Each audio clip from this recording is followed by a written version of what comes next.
Guys, what's going on? Welcome back here to another edition of Intuitive Angling. Really appreciate you guys taking this time to watch the second day competition report here. Going to tell you guys how I caught them and how everything went today.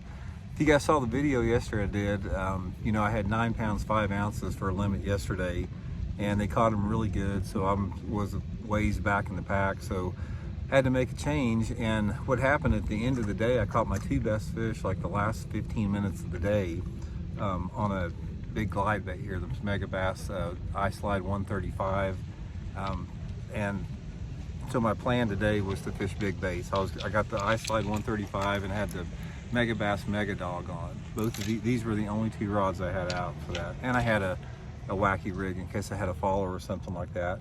So my plan was I felt, since I caught those 2 good ones like in 15 minutes on the glide bait, if I just put the glide bait and the big top water in my hand and never took it out, I'd have a chance for a really big limit of fish. So it sort of lets you guys know how it unfolded. So anyway, right off the bat, I knew that the best window for this was going to be probably from about noon to 4. That's what I figured. That's usually when this type of deal's better for the bigger fish.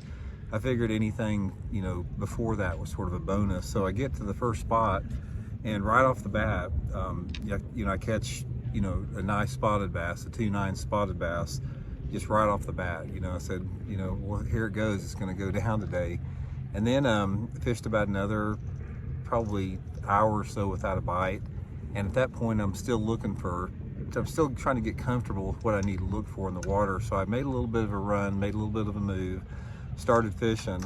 And then what happened over the next probably 3 hours is I had probably 8 or 10 good ones, like 3 to 5 pounders, that would swim out, and they'd swim up right behind the glide bait, and they just track it like that. They'd get like an inch away from it, and then they just swim down slow like that, and I'd pitch a wacky rig or something in there, and they'd go down on it, and they'd never bite it.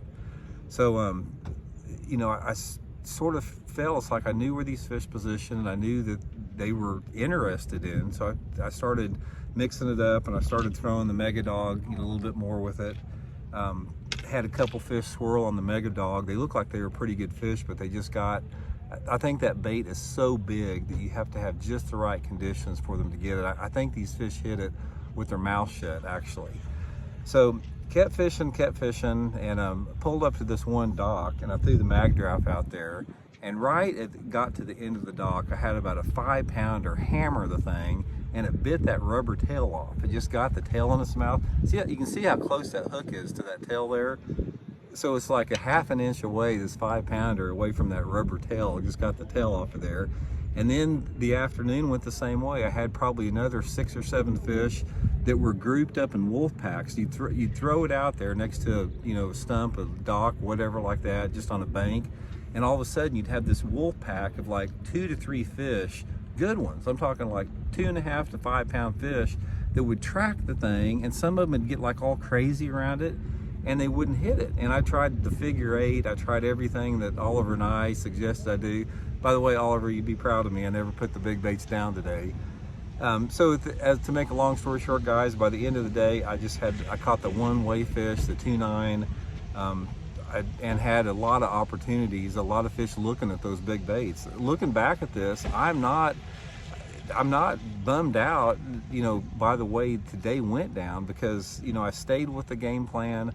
I had the bites, I had the fish looking at the bait to have, close to a 20-pound bag easy like that. But that's typical glide bait fishing. I mean, if you guys fish glide baits, you know that you get burned with glide baits a bunch. I mean, this is what happened today for me is sort of typical. I think one of the big things we had today, we didn't have any wind at all up until the afternoon. The last hour it blew a little bit. It was bluebird sky. You can see the clouds behind us now. That's the first little puff of cloud I've seen all day long. And I just don't think they were in that right mood and personality. If you're gonna catch them on a giant topwater and a glide bait, you've got to have those bass in the right personality to eat that thing. There's little windows during the day. So as it turned out, guys, suck tournament for me. I'll save all the haters. Let me go through the list of the hater comments I'm gonna get here. Randy, you suck. It's time to hang it up. It's time to retire. You're over the hill, Randy. You just you're too old to be doing this. That's what you get for not using live scope. You suck. You're going to get your ass kicked if you don't use live scope. I've heard it all. If there's any new ones out there, please feel free to drop the new hater comments, but that's inevitable coming after you have a tournament like that.